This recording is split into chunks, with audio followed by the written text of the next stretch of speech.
में आंसर आपको इस तरह से साफ मिलेंगे, ठीक है। लेकिन क्वेश्चन पेपर थोड़ा सा डार्क है मेरे पास। तो वीडियो स्टार्ट कर देते हैं। वार्षिक परीक्षा कक्षा 9वीं, विषय है पर्यावरण अध्ययन एवं आपदा प्रबंधन। दोस्त आपके पास 9वीं से रिलेटेड जितने भी सेट हैं, ठीक, क्योंकि अलग अलग सेट हैं, मैं कुछ के वीडियो बना रहा हूं। इसके अतिरिक्त आपको अगर कोई और सेट चाहिए तो प्लीज़ यार मेरे व्हाट्सअप नंबर पे मुझे अपना पेपर सेट साफ साफ अच्छी फ़ोटो खींच के भेजें, वीडियो में, ठीक है, बना दूंगा, ठीक। व्हाट्सअप नंबर में कई जगह कमेंट कर चुका हूँ, लगभग हर एक कम्युनिटी टैब में। तो वार्षिक परीक्षा का ये पेपर है पर्यावरण अध्ययन और आपदा प्रबंधन। क्वेश्चन नंबर 1 सभी प्रश्न हल करें, फिर उसके बाद कुछ रूल्स हैं, फिर हम देखेंगे यहाँ क्वेश्चन नंबर 1 में। तो पहले नंबर पे हमें दिया गया है जंगल का राजा कहलाता है। तो हम सब जानते हैं जंगल का राजा हम किसे कहते हैं, शेर को कहते हैं, ठीक है। तो पहले का आंसर हो जाएगा शेर। फिर सेकंड नंबर है कार्य करने की क्षमता को कहते हैं। तो ये ऑलरेडी एक विज्ञान के में आ चुका है, तो ये ऊर्जा कहते हैं। अब कंफर्म है मुझे भी, कार्य करने की क्षमता को ऊर्जा कहते हैं। फिर उसके बाद ऐसा स्थान जिसमें जीव सुरक्षित रहते हैं, जीव पनपता है ना। तो इसका आंसर आएगा अभ्यारण्य, ठीक है। क्या आएगा, अभ्यारण्य, अभ्यारण्य, ठीक। इस तरह से आप उसको लिखेंगे, आधा भा है फिर यारण है ना। और इसी को हम चिड़ियाघर भी बोल सकते हैं, चिड़िया घर, ठीक। क्लियर है, चिड़ियाघर तो बन जाएगा आपसे लिखते। फिर उसके बाद नेक्स्ट है ऐसी वर्षा जिसे गंधक अन्य रसायन मिले हों, ठीक। तो ये कहलाती है, सॉरी अभी ये वाला रह गया है ना। ऐसे संसाधन जिनका निर्माण निरंतर होता है उन्हें हम क्या कहते हैं, सतत, सतत। और सतत संसाधन बेटा 3 प्रकार के होते हैं, नवीनीकरण, अनवीनीकरण और चक्रीय, ठीक है। तो आप कंफ्यूज मत होना कि यहाँ चक्रीय लिखना है क्या, सतत संसाधन लिख लूँ, सबका हो गया। फिर इसके बाद अगला है अम्लीय, है ना। ऐसी वर्षा तेजाब गंधक होती है तो वो कहलाती है अम्लीय वर्षा, अम्लीय, ठीक। इसमें सब कुछ मिले होते हैं, अम्लीय वर्षा, ये या बना है, ठीक, या अम्लीय वर्षा। फिर उसके बाद क्वेश्चन नंबर हम 2 देख लेते हैं, जहां हमें सही जोड़ी दी गई है। तो सबसे पहले है डीडीटी। तो डीडीटी मेरे दोस्त एक प्रकार का कीटनाशक है, ठीक है। क्लियर हो गया पहले का आंसर।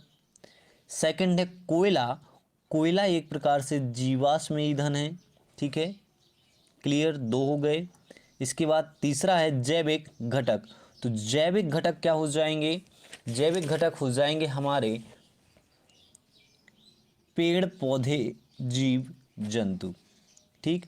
और ओजोन परत क्या हो जाएगी, क्या हो जाएगी, पराबैंगनी वाली, ओजोन परत हो जाएगी पराबैंगनी किरणें को अवशोषित करती है इसलिए, ठीक। इसके बाद अजैविक घटक क्या हो जाएंगे, अजैविक हो जाएंगे जीवा, वायु, जल, मिट्टी, ये सब अजैविक में हो जाएंगे, ठीक है। तो 2 क्वेश्चन पूरे हो गए। अब क्वेश्चन नंबर 3 यहाँ से बड़े क्वेश्चन है। आपदा प्रबंधन क्या है, भारत में घटित कुछ आपदाओं के नाम लिखिए, ठीक है। तो ये आपदा हो गई, तो आपदा से रिलेटेड आप स्क्रीनशॉट ले लीजिए। अब यहाँ मैं 3 से 4 सेकंड रुकूंगा, स्किप करके स्क्रीनशॉट ना लें, वीडियो की क्वालिटी आपको फिर ख़राब लगेगी, ठीक है। फिर आप कहेंगे कि सर वीडियो क्वालिटी ख़राब है। दरअसल ख़राब नहीं होती है, जब आप स्क्रीनशॉट लेते हैं और स्किप करते हैं तो वो आपका मोबाइल कैच नहीं कर पाता स्क्रीनशॉट, ठीक है। तो ये हो गई आपदा प्रबंधन से रिलेटेड। अब भारत में कुछ बहुत सारी आपदाएं आई हैं, जिनमें से जो इतिहास में 7 मिली हैं, इसके अलावा कुछ नई अभी मिली थी, जैसे उड़ीसा में आए थे तूफान, है ना, भूकंप, ये सब आपदाएं हैं। तो ये 7 लिख ली, आप चाहें तो इसके बाद कुछ और सर्च करके नहीं लिख सकते हैं, ठीक है। 7 बहुत हैं।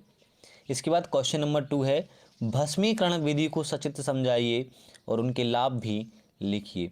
तो भस्मीकरण विधि जो आपदा, क्या बोलते हैं इसको, तो ये भस्मीकरण की थोड़ी डेफिनेशन लिख लीजिए आप, आखिर होती क्या है भस्मीकरण।